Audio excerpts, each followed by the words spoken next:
Fantastic. Thank you, Beth, and welcome this afternoon to all of you to navigating change in changing times. And there's always change, but right now and within the past year, I think most of us are feeling even more change than ever. So, for this webinar, I'm going to ask if you have questions, go ahead and throw them in the chat. If you want them to be private, so to speak, you can just send them to the panelists, which means Beth Schaefer and I will be the ones to see it. Or you can put it in the chat for panelists and attendees. Beth is going to be monitoring the chat. So if I miss something, she's just going to interrupt and let me know. So feel free to just ask questions or share experiences or thoughts throughout.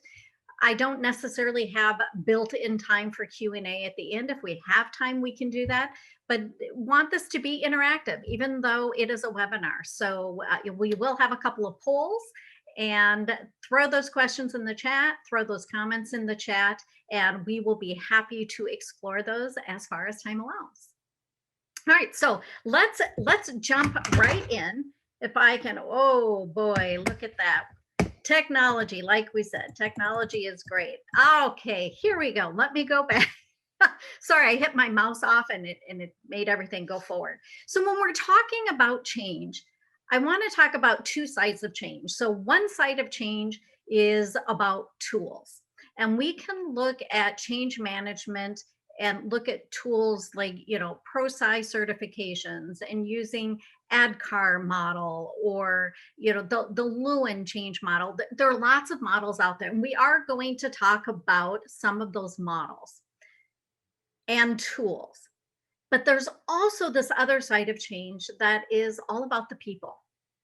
And that's really what we're going to bring to you today is what are the tools that we can use to understand people in change and to manage those people through the change.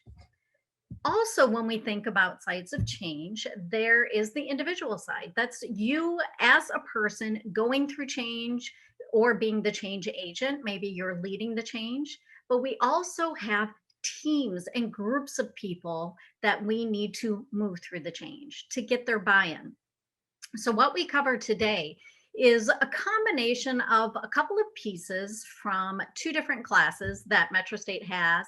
One is Channeling Change, which is really about organizational or teams of people, groups of people, and also leading stakeholders through change, which gets into a little bit more on the individual level and looking at all of the stakeholders in the change, really meaning all of your employees. So we're kind of dipping into both of those. We thought that that would give you a good idea just so you can reflect on your own change, how you respond to change, as well as what you can do to help groups of people go through change.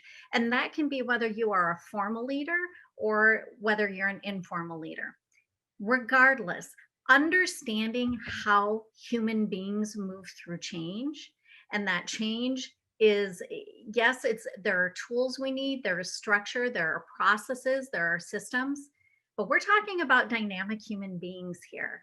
And with that comes a lot of emotion in change.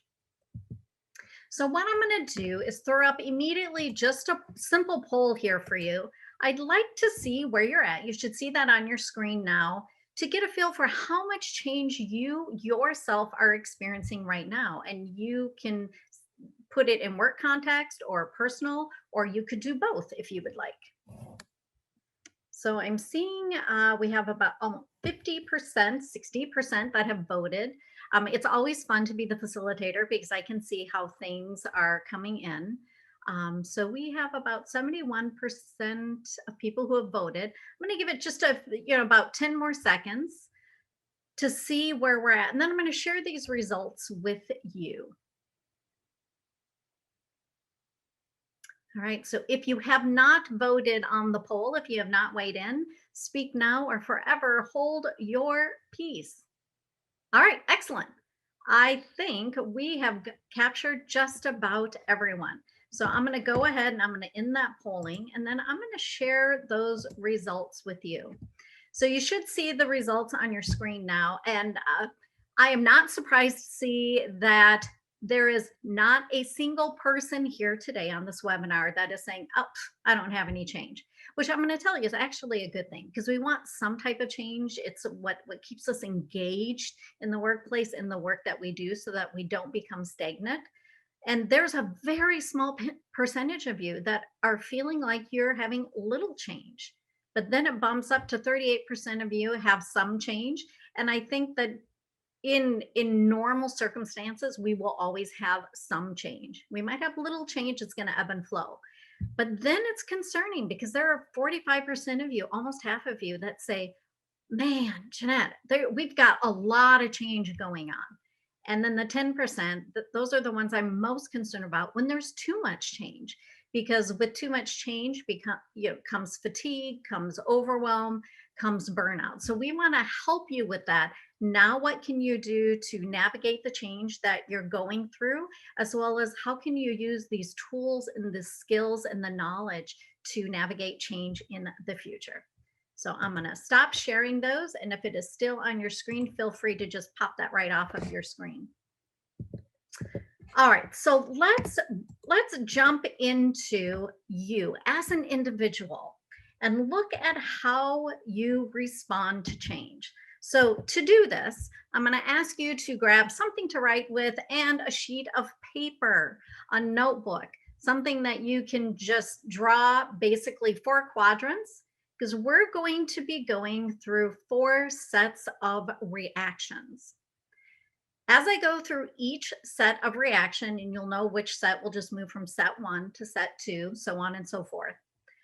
When I reveal a statement, you are going to award yourself points.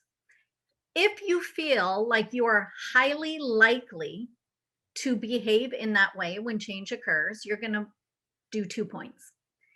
If it's possibly, like sometimes I do, sometimes I don't, 1 point.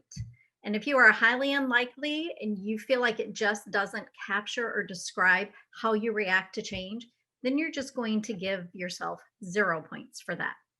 So every statement that I share with you is going to begin with this: when change happens, I. All right, so let's start with set 1. Hopefully you've all got something to write with and something to write on. So set 1, when change happens, I work longer than I did before. If you are highly likely to work longer than you did before when change happens, give yourself 2 points. If you're possibly going to work longer than before, maybe it depends, give yourself 1 point. And if you feel that doesn't describe you at all, you're highly unlikely, then you are going to give yourself 0 points. All right, so set 1, first one, work longer than before. Number 2, I can get this, there we go. I'm likely to put off other tasks. Number 3, when change happens, I stop asking questions. And the points and the correlation with your response is in the chat. So if you need to refer back to that, that is there. 4th one, when change happens, I talk about work when I'm not at work. When I'm in the car, when I'm on the phone, when I'm with my family, when I'm eating dinner. I talk work when not at work. Or I'm sorry, I work when I'm not at work is what I meant to say. So I'm, especially now for those of you who are working remotely, do you tend to check your emails late at night? Are you taking phone calls at different times? Are you, checking into your remote office times where you wouldn't normally do it? And skip vacation time. Are you a person when there is change in your organization or change in your life, you just don't take time off anymore? All right, that concludes set 1. We're going to move on to set number 2. If at any time you're like, whoa, Jeanette, can you back up? Just throw it into the chat and I'm happy to do that. All right, set 2. When change happens, I disagree with direction.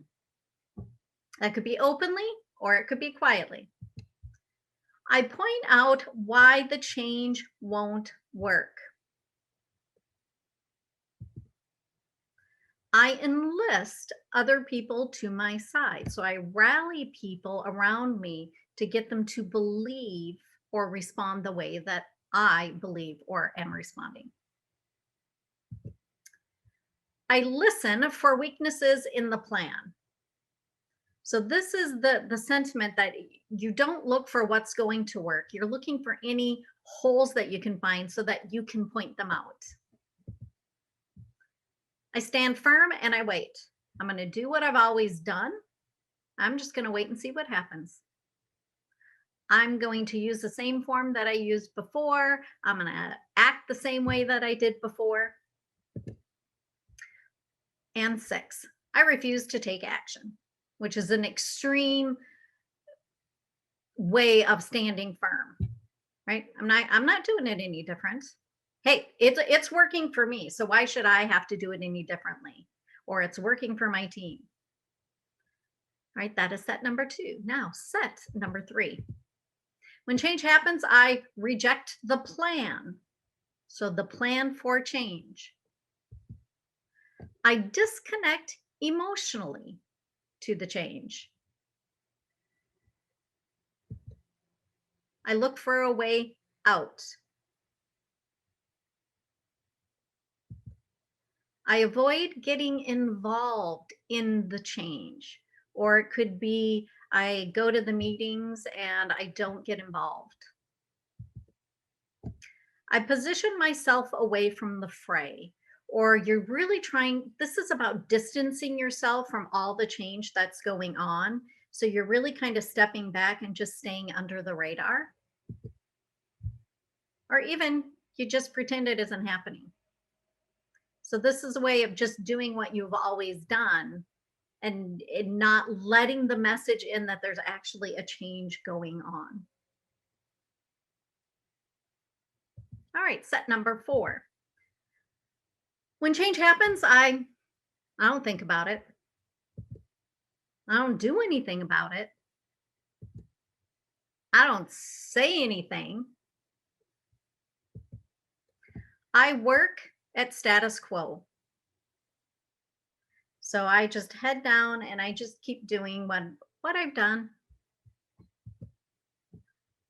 A feeling of being paralyzed by the change. So when you look at those first 4 things, it's that paralysis that's causing you to think, do, and say nothing. To just kind of think of this as you're on autopilot, right? I'm just going to do what I know how to do because that's all that I can do. And maybe you feel kind of numb to the change that's going on or what's being asked of you.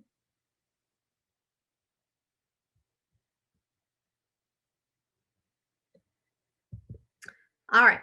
So what I'm going to ask you to do with those sets is to total your points for each, because your highest points are going to represent how you are likely to react to change. And you might have a tie, and you're going to react differently based upon the change and how high the stakes are for you, how much it impacts you. But we generally have a kind of a default of how we're going to respond to change in our organization or change in our lives. So let's tell you now what each of those sets mean and give you a tool or a tip that you can use to help yourself navigate the change on a personal level. All right, so set 1 represents the idea of flinging yourself into change. Set 2 is about fighting the change. Set 3, you just fly away from the change. And set 4 is you freeze. That's that paralysis. So what you're probably seeing here is, the fight or flight, right? That's a natural response to stress. But when we're talking about change, there are some other responses that we can look at as well. And change brings on stress, right? Anytime we have to change, it's stress. It can be good stress, but there's also the negative stress that can often come with change, especially when leaders don't manage it well for their teams. So Just to remind you, fling, if your highest points are in fling, you're the person that you just work longer, you stop doing other things because you're just getting the work done. This is head down, full speed ahead, right? I'm not going to ask questions. I'm just going to work, work, work, because this is the change that's been handed down. So I just have to support the change. If you are a person who tends to fling yourself into change and you have those blinders on, the tip I have for you is to enforce your work personal life boundaries. And this can be all the way down to making sure that you're not working through your breaks, you're not working through your lunches. Yes, a characteristic of this is skipping vacation time. But if you're the person who gets on your computer and you work and you don't walk away from your computer, and then you find it's 2 o'clock in the afternoon and you're like, I haven't eaten breakfast. Or in working remotely, it might be, boy, I haven't even brushed my teeth yet. For you, work on setting and really honoring those boundaries. And that can be the way that you set your space up. It can be the way that you communicate with people, what you're willing to do, what you're not willing to do. It can be, setting a timer. Set a timer on your mobile device that reminds you to get up and walk away and take a break, because you are not wired to fling yourself into a change and continue to go at that speed. That leads to things like overwhelm and burnout. All right, the second reaction to change, this is fight, right? This is where you disagree. You might openly disagree, or you might just fold your arms and push back that way, because it can be very outward or very inward. You might rally the troops because you're like, you know what, I don't like this change, and I'm going to get other people who don't like the change because we're going to fight against it, right? You kind of dig your heels in. So if your common reaction to change is to fight, this is the tip for you. Gather information so that you can understand. And this is going to require you to maybe relinquish some of your assumptions, but try to gather information so you understand why the change is happening, what precipitated the change, right? Why is it happening in the manner that it's happening? Because if you can find value in the change, you're less likely to push back.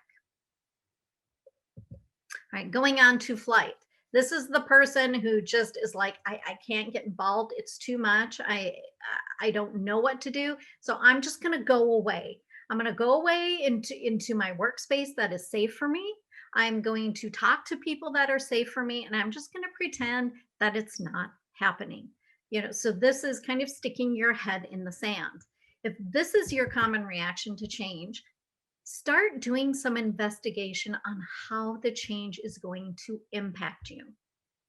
And I see this as almost the step before gathering information. Sure, it's a way of gathering information, but if there's a change and you are just flying away from it, engaging in questions that make you go, will this change the way that I work? Is it going to change my job duties? Will it change the culture of our organization? What does that mean for me going ahead? Because it's that information that's going to help to lower maybe some of that stress and anxiety that you're feeling around that change, some of that, the negative stress that comes with change. All right, then freeze. This is the person who is just paralyzed by the change, right? You're just going to do what you can do. You show up, you do what you were hired to do, nothing more, nothing less, because that's all you feel you can do. What I want you to do is start with the smallest action that you can take. What is one step forward that you can take related to that change? And that could be a number of things. It could be a conversation you have. It could be changing the way that you do something. Let's say it's even, hey, you can't use that form. Now you have to use this form. Maybe it's just looking at the form, reviewing the form to familiarize yourself with it. So if you're a person who tends to freeze, just start with the smallest action. This really is about just those micro steps that you can take. And you take enough of those micro steps and you'll be able to usher yourself more successfully through that change. All right, so that is a little bit of insight about you and how you react to change. Now what I want to do is move this to groups of people. And we're going to talk about the change curve here. And you'll see there it says Elizabeth Kubler-Ross. And if you're familiar with her, she is the person who designed the 5 stages of grief. And if you're familiar with the 5 stages of grief, you might be wondering, well, Jeanette, what does that have to do with change in the workplace? Well, there's a lot of application that they found where we go through the same stages in change that we go through in grief. But what I want to do is do the context here, or use the context of groups of people in the workplace, teams of people, divisions, cohorts, whatever language you want to use. So let's discuss the timing of change. Here's what happens. We start over here on the left side, ending. What does that mean? This is the ending of the way that we used to do things. So we're ending a process, we're ending a procedure, we're ending however it is that we're interacting with our customers. Whatever it is, it's not working anymore, right? We need to end the way we did it so that we can do something differently. When we get to the right side of change, the beginning represents the new way of doing things, right? We figured out this isn't working, the end. Now we're getting over here to the beginning, the new way, but there's all of this space in between where we have to manage the change, because we don't just jump from one end to the beginning. There's a whole lot of space in there. I'm going to pause for a moment to react to something in the chat. It says, I feel like leadership in general for many of us has taken advantage of changes in the workplace related to the pandemic. Been working all in, hands on deck, team player, you're at home doing nothing else anyway, lucky to have a job, etc. for over a year now, and feel that 24/7 working and availability is now the status quo and the standard for performance. So how can we adjust the recent massive changes to respect and value employees, and make changes that are sustainable in the future? Well, that's one of the things that Beth and I want to do. We want to help leaders to not create those type of environments. There's a lot of data that's coming out, and it's been out, but it's really being revisited right now. And it is around employee well-being. This idea of all hands on deck, you're at home, or we can't trust you when you're at home. What is happening is there is attrition in organizations because we're not taking care of the entire employee. One of the tools, if you're a leader, it is by your example. If you are the person who is sending emails at 8 o'clock at night, your employees are going to feel pressure to show up and send emails at 8 o'clock at night, or to respond to your email. So it starts with the leader.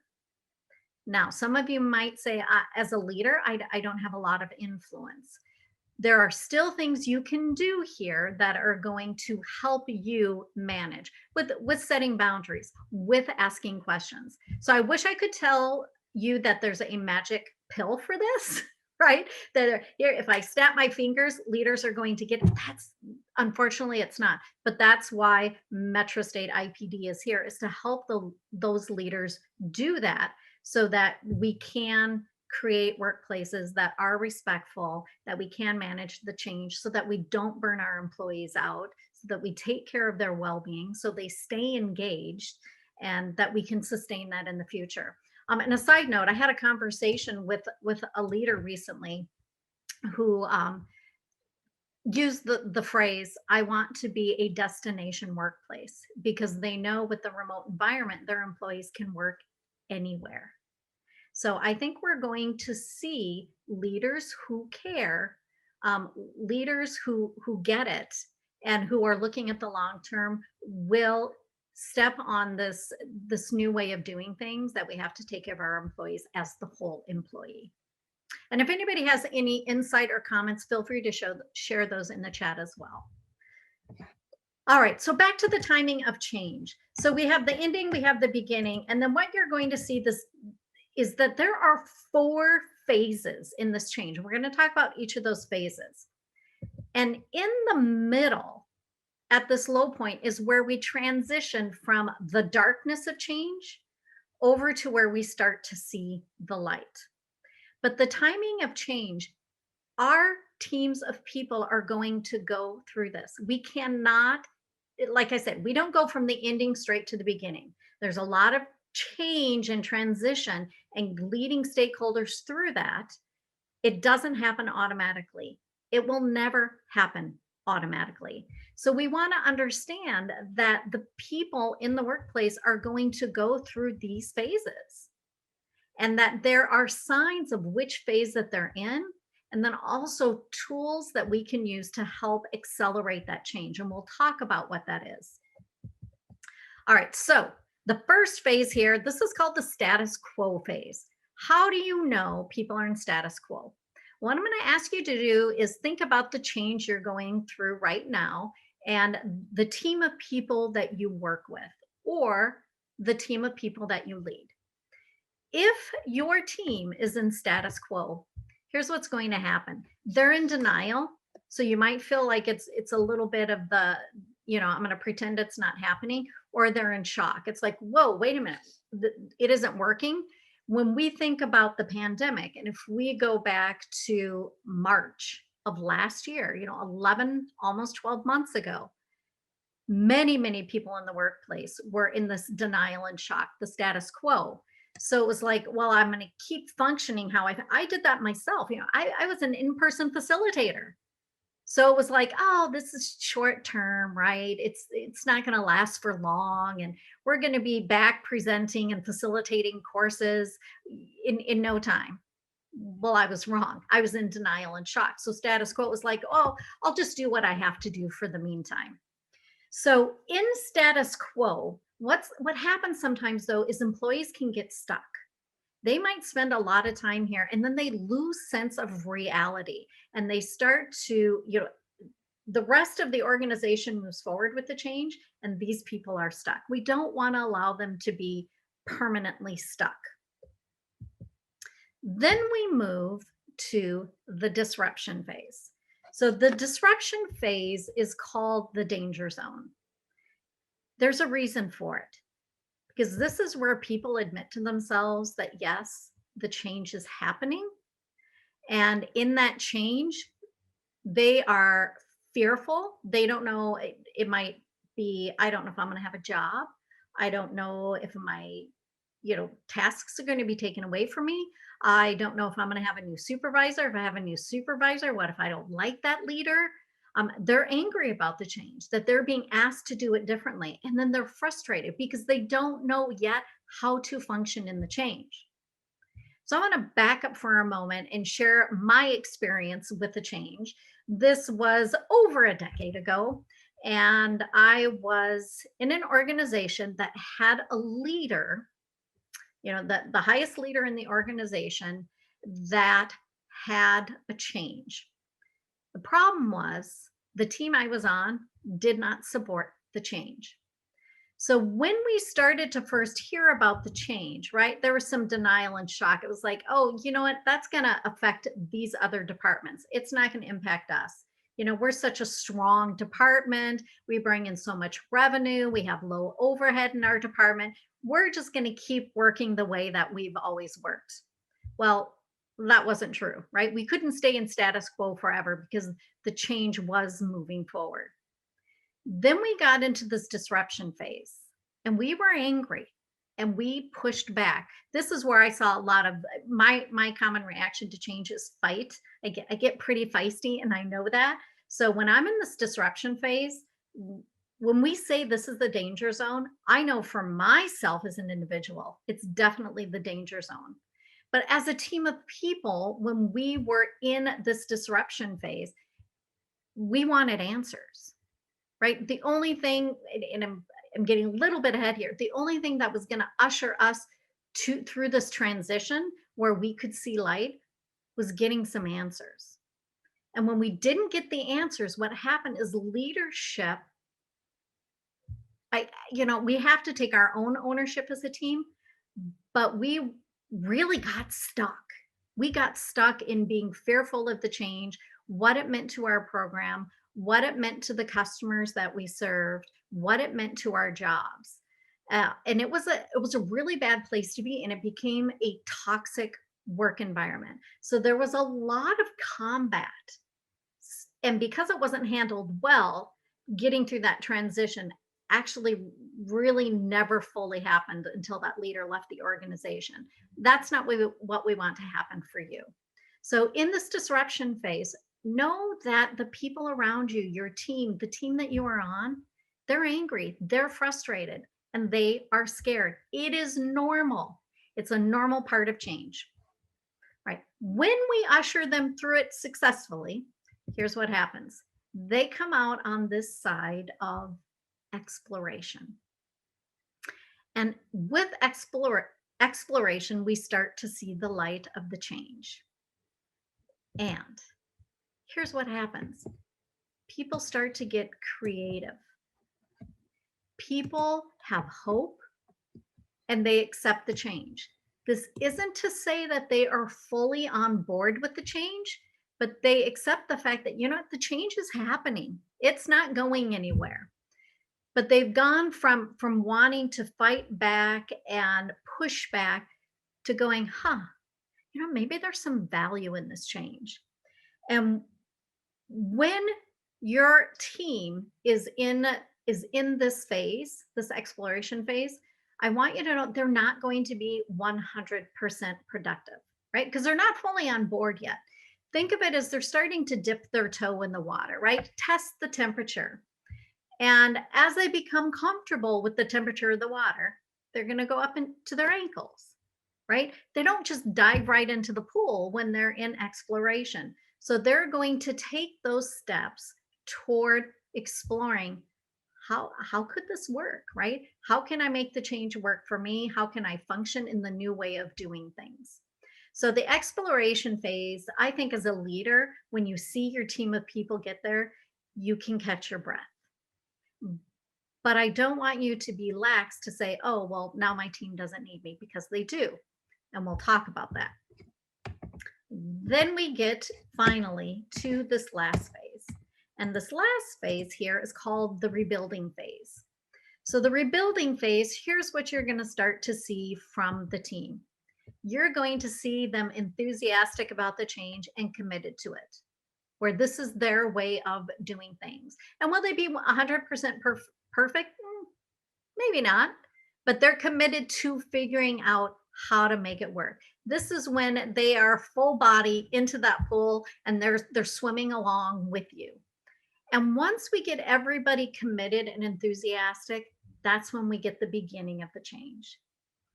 But this change curve, everybody in your organization is going to go through it if it is an organizational wide change. If it is a change that affects just your team is going to move through it. I don't want you to expect them to go from, hey, here's an announcement, here's the change, everybody should be on board, because that's unfair and it's unrealistic. So with that, let's talk about how this happens in waves, because I've been telling you that this is departments or teams of people, for example. So when we have change, we might have wave one, for example, senior leadership, maybe project sponsors or board of directors. This means they are the first people that are privy to the realization that things are not working. We need to end the way we were doing things and now institute a new way of doing things. So they begin working on it. Then you have wave two. Maybe that's managers, project members, maybe it's leads. Then you might have a third wave, and this is everyone else. Now, this example is just using 3 waves. It could be 2 waves. It could be 7 waves. It depends upon how many groups of people are involved in the change and when they're being informed about the change, when they realize, ooh, it isn't working. So here's what it might look like. So we've got this wave one, right? These senior leaders. Maybe in June of last year, they're like, ooh, what we're doing isn't working, right? We reacted because of the pandemic, for example, and it's not working. So we need to do something different. They get close to this transition phase in October. And then by the end of last year, they're through it, right? They're at the beginning. They're fully immersed in the new way of doing things.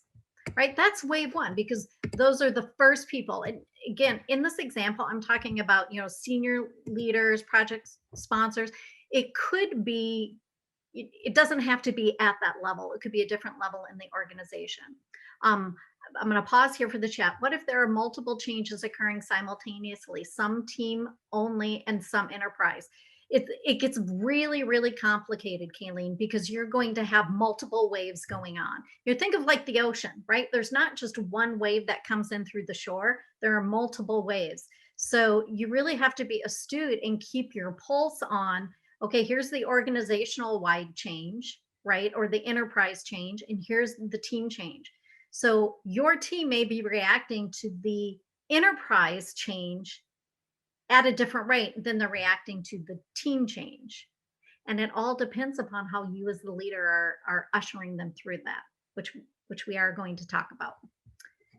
Okay, so that's wave one. Now we get our wave two, right? Maybe project members, leads, managers. And what happens is they're not privy to the change until August. So they're already 2 months behind that first wave. They're getting close to the transition just recently. And then maybe, just maybe, they're not fully on board until April of this year. But what about that third wave? What about all of the other employees in the organization and where they're at? Well, maybe they didn't really hear what was going on with the change until December. And they don't get to that transition phase or close to it until May. And it takes them until September of this year to really be at the beginning, to be enthusiastic and committed. So here's what it looks like. We've got this wave one that starts in June, and we've got wave three that starts in December. So there's a 6-month difference here.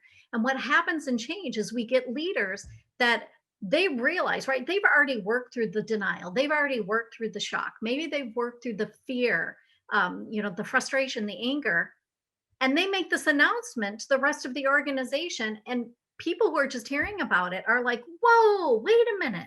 The leader's like, well, come on board. Why are you fighting it? Why are you on board? Well, it's because they're at the beginning of the change curve, right? That's the timing. So then what happens is you have the first wave that by the end of the year is like, all right, we're going. This is great. But you've got that last wave that's not there until September. So as leaders, we need to afford our teams, our groups of people, the same amount of time that we give ourselves to move through the change when we're the ones that are privy to that change before other people are. And they're going to move through all of those 4 phases of change.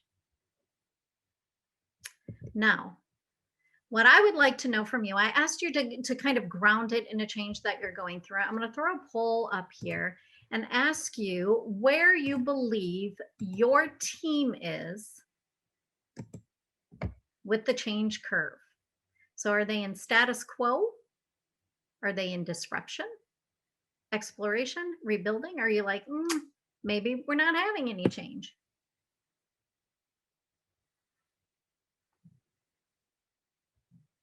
Right, we have about half the people who have weighed in so far.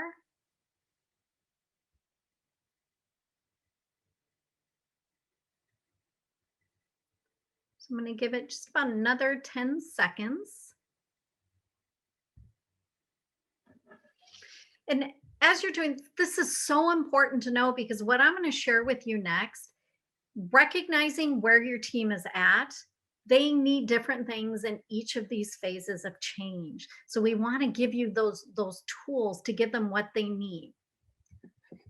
All right, speak now or forever hold your peace. I'm going to end the polling and I will share the results with you. So the highest percentage, it looks like you're seeing light, right? Exploration, 31%. Very, very close behind is the rebuilding phase, which is great. So you're on that positive side of the change curve. But there are people here today that are disruption phase. 30% of you are in the danger zone. That's the really scary part. And here's what happens if we don't manage the danger zone, it creates chaos and crisis. So we want to be able to manage that piece.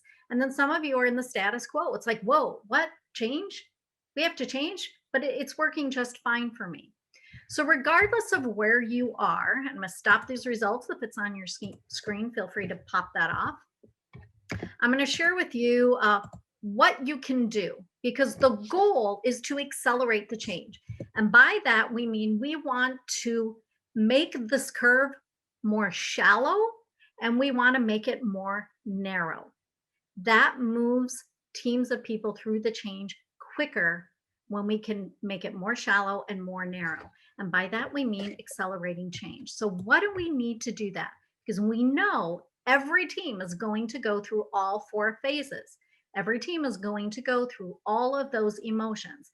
How do we get them to go through it maybe a little more quickly? Ignoring it is not the answer. Okay, so status quo. If your team is in status quo, and I believe that was just a small percentage of you, but I think this is important because for everyone, you will have other changes that you go through. Here are things you can do. Increase the amount of communication that you are having with your team. And if you are not a formal leader, ask for more communication for your team. Share as much information as you can, but here's the caveat. You're increasing communication, you're sharing information. You also need to be careful of not overloading people with information. So think about how can you give it to them in a way that they can digest it, where it's not over, because if it's overwhelming, they're going to shut down. But you can't communicate like you've always communicated. We have to increase that. Encourage questions, create space so they can ask questions, right? Shock and denial. If they can start asking questions, it's going to help them to at least acknowledge that there is a change. And yes, that means that they're going to then move to that fear and that anger and that frustration and the disruption phase. But through those questions, they are able to recognize that, yes, in fact, there is a change, right? And then they can't stop the change train. And then provide resources. Who do they talk to about what? Who do they go to about questions? And as a leader, the leaders are often a really, really great resource, but you're not the only resource. So figure out who else they can tap into. Some other things I want to say about in status quo. Expect a dip in productivity. It may not be a huge dip, but they're trying to figure out the change at this point. So some of their energy is going toward figuring the change out as opposed to doing what they've always done. And I mentioned before that we want to be careful of letting people get stuck here, because if they get stuck, they lose sight of reality.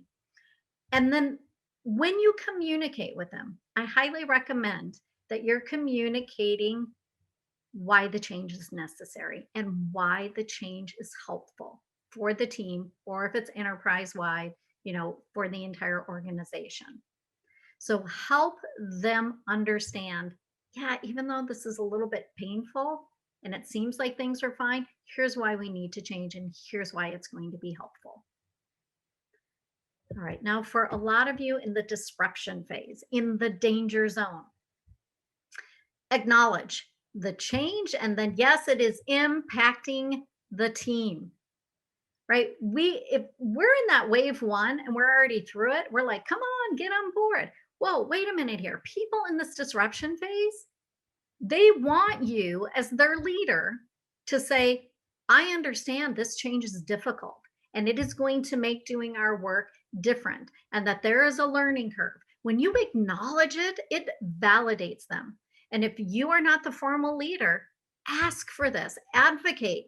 Hey, boss, supervisor, leader, manager, director, whomever it is, can you explain to me how this is impacting me? Or are you aware how this is impacting our team? Our team is concerned about XYZ. Create space for for people to express their feelings.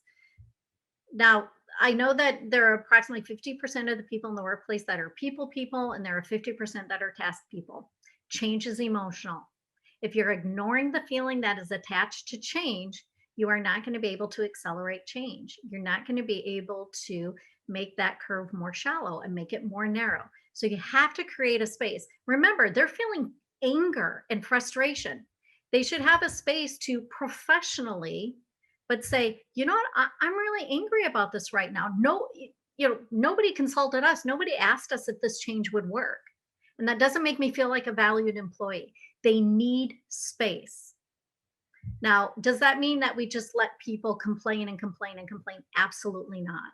But they're going to have feelings. They need a form to express it. And maybe that's verbally or maybe it's non verbally. Right? Be sensitive that they are in this really dangerous place. And then listen and watch because you have some of those employees, they're feeling it too, but maybe they're not vocalizing it. You want to listen and watch so that you can get clues.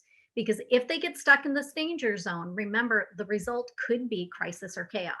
So you want to prevent that. So step back and observe and then take action. Whatever you can take action on to answer their questions, to get them the information that they do, that's going to build the trust that you as the leader are going to help them and be right there with them to get through that change. I also will say your employees in this disruption phase, they're looking for something or someone to blame. So you can expect that you might see some blaming behavior. It's all part of being in the disruption phase.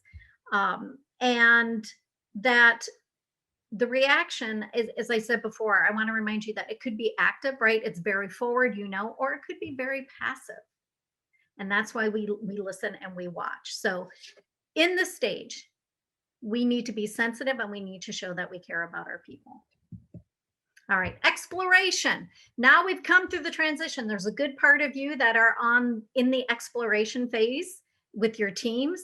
So how do we accelerate change so we can get to that rebuilding phase? We're going to grant latitude to our employees, to our team to test and explore, right? To try it out and take some risks and, see how it works for them and maybe suggest some changes. We're going to increase the amount of support because right now we're trying to swim or we're trying to learn how to walk.